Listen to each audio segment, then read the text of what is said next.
Hello, South by, and thank you to everybody who's tuning in. I'm Seb Tomich, head of advertising at the New York Times. The work that you're going to see today is something we've never shown before, how the New York Times is thinking about the future of 3D media. You may have seen some of our famous graphics or interactives, or a virtual reality film, or a recent story in augmented reality as a Times reader. But today, we're going to take you behind the scenes to show you how that work all comes together and how teams from across the Times are thinking about 3D journalism. Our first guest to help bring it to life is someone who's thinking about the future of 3D every day, our fearless leader of emerging technology and head of R&D, and also someone who I'm missing seeing in person every day, Marc Lavallee. Marc, thanks for joining us today. Thanks for having me. So, Marc, I'm so excited for you to be able to show off this work today. This is work that I think people who are viewing this event probably have seen just at like the individual story level, some of the really amazing graphics and interactives that the newsroom comes out with. Little do they know there's a very big concerted effort to advance our capabilities here. So I wanted just to start with what is the R&D team and how did it come to Yeah, be? I mean, a lot of people see the output of our journalism, and that's a team unto itself. But there's an army of people within the organization supporting that, and increasingly, I think what we find is that it's important for us to be working with companies, the biggest tech companies in the world, to actually make our dreams a reality. Right, and that can be a little bit different than what you think of, R&D being like frosted glass and lab coats. Give us a sense of all of the things you're thinking about. It feels like there's just an infinite amount of technology to consider. Yeah, absolutely. And it's a lot of the words and buzzwords that we hear all the time. It's 5G, it's AI, it's blockchain and things like that. A lot of the work that we do within R&D, working closely with our newsroom, is trying to figure out when. When can we use these things in our journalism and in what ways? That future doesn't arrive all at once very cleanly. And so we're always on the lookout for specific opportunities to try these new technologies out. And that could be at the level of a single story. It could be something that we do as part of our Olympics coverage or something that we do for our elections. It could be something that we do that is much longer running as well. So I think it's time to get to the actual stories themselves. I want to phone a friend. And look, there she is, Assistant Managing Editor Monica Drake from the newsroom, the person that says no to me most in my life. Monica, welcome. Just very quickly, tell us about your role at the Times, and then we'll talk about some of the stories you've been making. Sure. I am head of special projects at the New York Times. It's a team that oversees new technology initiatives, editorial series, and packages. And we try to integrate tools that expand the Times' storytelling and sort of develop lines of coverage that span many platforms and media. So Mark's out there hyping all these new technologies. It's your job to now make them real and translate them into some of the world's best journalism. We just talked briefly, very high level about our work with Google and Facebook. Also, just very lightly on our work with 5G and Verizon. Would love to just talk about like what are the stories that we want to tell with this technology and just some examples of what we've told to date. Well, with 5G specifically, we see two real opportunities. We definitely want to create more immersive stories that people can look at on their phones and that load seamlessly, because most of the traffic to the Times comes from people on their phones. And then we also want our journalists to be in the field working with the newest technology. So, like, what ultimately gets created? What's some of the stuff that's come out of the Verizon program? Yeah, so on that reader side, right, creating these much larger kinds of 3D environments. We have for a number of years now, the newsroom, the graphics desk in the newsroom has employed this technique called photogrammetry, which is taking a bunch of photos of something and stitching it together into a 3D model. We had this limitation of how large of a model we could actually deliver to people because of limitations, bandwidth constraints. And so thinking ahead to a 5G world, right, can we reconstruct an entire room? Can we do an entire house? Can we do a castle? Can we do an entire city block? And the short answer there is yes. But at every step of the process, we really ask two questions. One is, how do we deliver that seamlessly to readers? And then two, and this has been a lot of the work in very close concert with the newsroom, is what is the actual journalistic value of being able to do that? It's like, okay, great. Now you have a 3D reconstruction of a city block. What kind of story can you actually tell with that? Like, how is that meaningful, right? And that's where I think being able to work so closely with the newsroom on these projects is incredibly helpful. Monica, photogrammetry is a mouthful. What are the actual stories that we've told using this technology? Yeah, we've told a few. One allows Michael Kimmelman, who's our chief architect, to take people through Chinatown. So, this is a place that people sort of know, but don't know a lot about its history. And we could sort of reconstruct the experience of walking down the street and seeing historic images that match frame for frame, what would have been. So examining spaces like this really helps us not only use words to tell a story, but really puts you there. We're telling richer, deeper stories using photogrammetry. We've all heard about 5G, and we're all getting commercials from the carriers just talking about faster, faster, faster. Monica, this question is for you. What was life like for the newsroom before 5G? It was things were a little bit slower, more cumbersome. Photographers had to carry these packs that were heavy, and it was a little harder to maneuver. So, they would have to go and file the photos. They take a really long time to upload. One example of life after and the way that things are easier now is the Oscars last year, for instance. We could have a photographer on the red carpet, ducking and weaving and photographing people's lovely dresses up close without having to bump into them with a backpack. So journalists walking around on the red carpet. In the past, they're lugging around this big brick on their backs. Now that brick's gone. Now they're free to hang with Reese Witherspoon, and I don't know why I picked her, but whoever else. Exactly. So they're free to do more journalism. We ended up last year taking more than 6,000 photos in a few hours, which is 4 times faster than the year before. And this also is useful in the field too. Last summer during the protests in the wake of the George Floyd case, journalists could go out and maneuver without a backpack as well. So 5G enabling us to do better Oscars coverage. Now 5G enabling us to do better breaking news coverage. Yeah, I mean, this just can be transformative. We had 41 staff and freelance photographers covering the 2020 election from all over the country. And getting an image more quickly just allows us to post a story more quickly and to share with our readers. So this really helps us beat the competition and get a sense and contextualize what's happening as it's breaking too. We're able to get people information faster. We're able to get them more immersive stories. Translating that now to augmented reality. From the newsroom perspective, why is augmented reality important to you? Well, journalism just requires explaining the world the best way we can, and augmented reality is a great tool that allows us to do that. We started using this a while back with the Winter Olympics in 2018, and again, it just is much better than words and even a still image to really show how athletes can perform. Watching, a figure skater, landing and how he stands, and allowing people to sort of do a 360 view. We also recreated the experience of landing on the moon with the Apollo 11 moon landing. So we used to do this over the course of many months across a lot of teams. So we could mainly do it for enterprise stories that we kind of had a long time to plan for. And we have been very curious about how to use it to be much more responsive to news moments.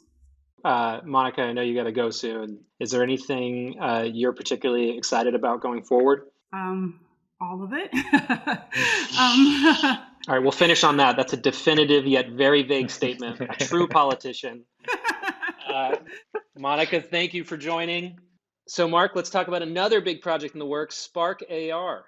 Yeah, so Spark is an exciting uh, new-ish platform from Facebook. They're one of the big tech companies making a massive investment in the whole augmented reality space. From a New York Times perspective, we're looking at that to really understand how to make really highly immersive visual journalism. One of the effects that we published in the fall is really about showing people how effective masks are and how it is that they work. And so you think about being able to take the point of view of a single molecule and really understand, at that level of detail, how molecules, coronavirus particles and things like that get trapped inside of a mask to really understand the efficacy. That's the kind of visual that you're not going to be able to do in a newspaper very easily. All right, Mark. So we just talked about Facebook AR. That's one of the biggest projects in the works. What's some other stuff you're working on? Well, before we move off of all the AR stuff, I mean, there's so much great work happening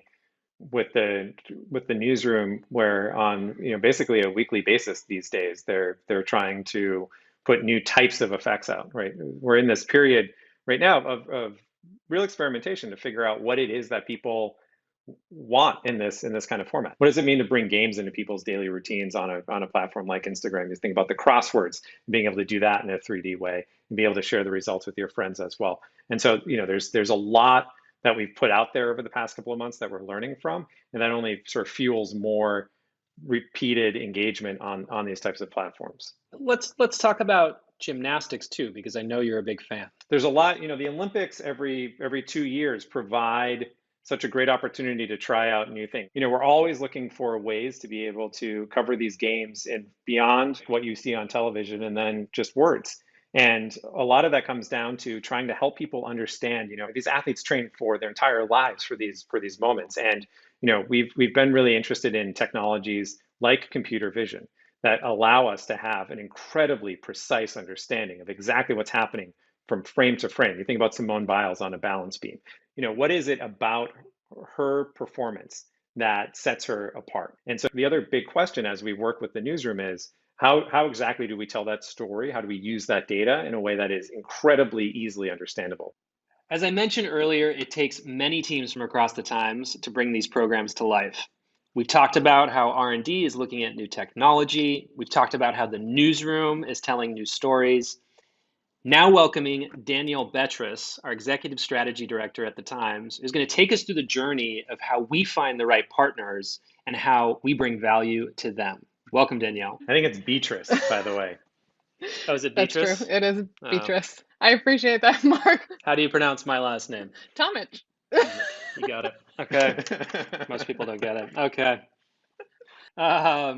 You have this incredibly challenging role, which is bringing it all together into a program that is ultimately, it's valuable for the New York Times, but it's ultimately valuable for the partner as well. Just talk to us briefly about your role and the type of work that you're doing day to day. As Monica talked about, the incredible journalism that it enables. Mark has touched a little bit on some of the new tools that we create for journalists. But my job is to think about also the value to our brand partners. I get to hang out with Mark and Monica all day, every day.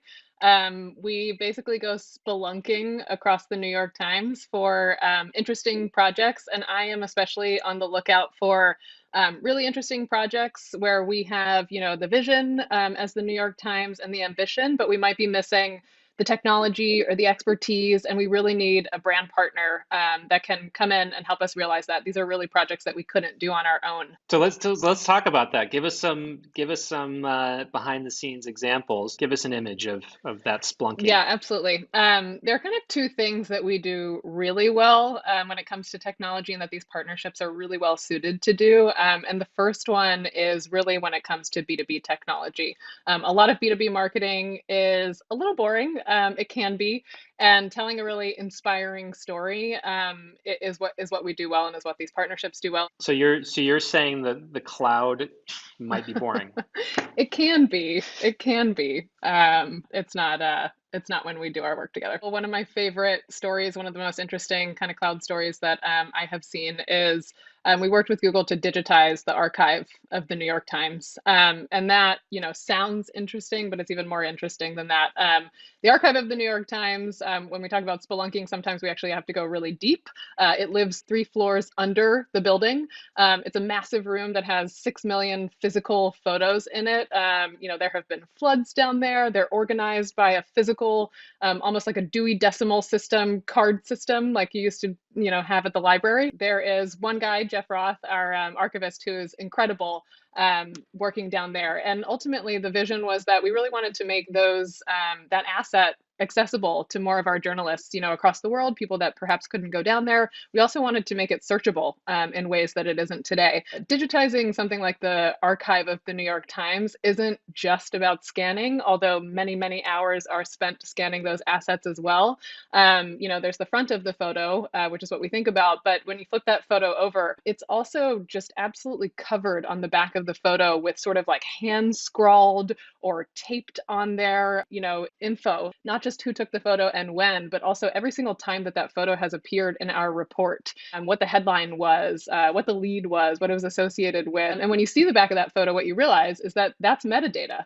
And that's kind of like a very early version of metadata. And so we really needed not to just digitize the photos themselves, but also to take along with it and bring into, the current century, that metadata that's on the back too. And so working with Google, we were able to do that. The tools that has given to our journalists is incredible.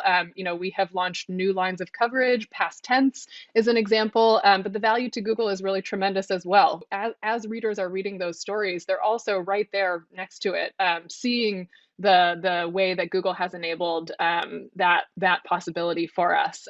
They're seeing the difference that Google Cloud has made to our journalism and to our reporting, and they're reaching not just our readers and not just consumers, but also people that are inspired to do the same in their own businesses. You have to be really clever when it comes to the cloud, and we need case studies out there that kind of show examples of how cloud can transform other businesses too. And so that's what I love about that work. I want to talk about 5G as well. We've talked about what's valuable for the New York Times. Let's talk about what's valuable to Verizon. How does Verizon take advantage of the work? When you think about it, we have used those technologies on the red carpet, for example. And one of the things that has been a benefit to Verizon is that they all of a sudden have a reason to be showing up in these massive cultural moments like the Oscars and actually talk about ingredient technology like 5G in a really relevant way. When people are, reading about the Oscars or looking at what people wore on the red carpet and that kind of thing. And I often like to remind myself and others that business decision makers are people too. They wonder what to eat at night. They wonder what to watch on TV. They help their kids with their homework. And sometimes they also make really valuable IT and business decisions about the types of technology that they're going to use. But partnering with us and especially kind of like putting that technology into the hands of, New York Times journalists enables Verizon as a brand to go so many places that they previously maybe wouldn't have had a story to tell.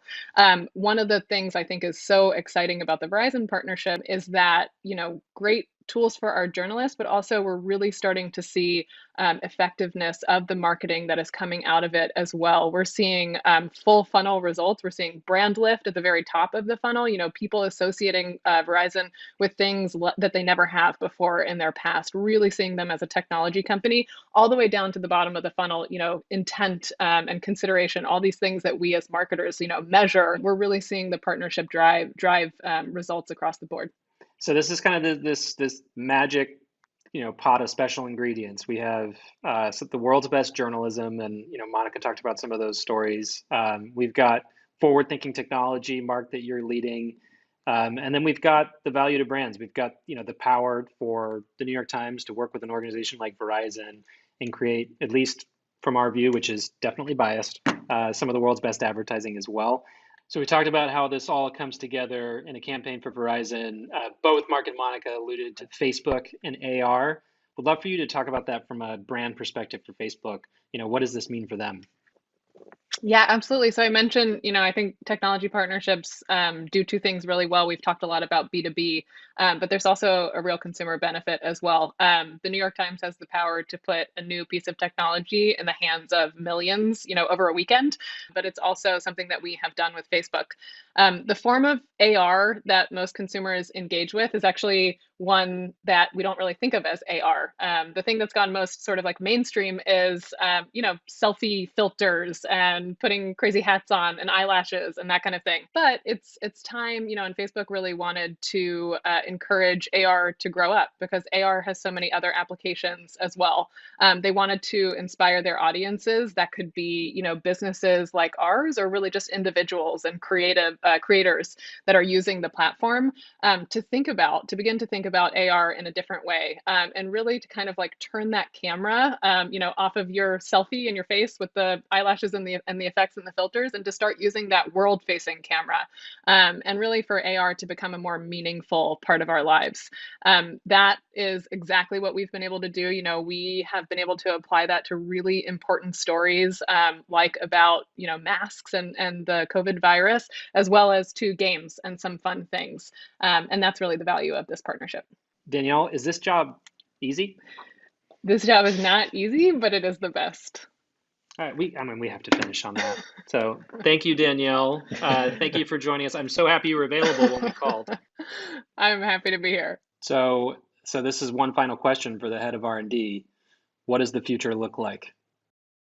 Well, I think we've learned over the past couple of years that trying to be in the prediction business is a fool's errand. What we try to do from an R&D perspective is not just pick out a single feature that we think is the way, but make sure that the company and the newsroom are poised for a bunch of things that could unfold over the next couple of years.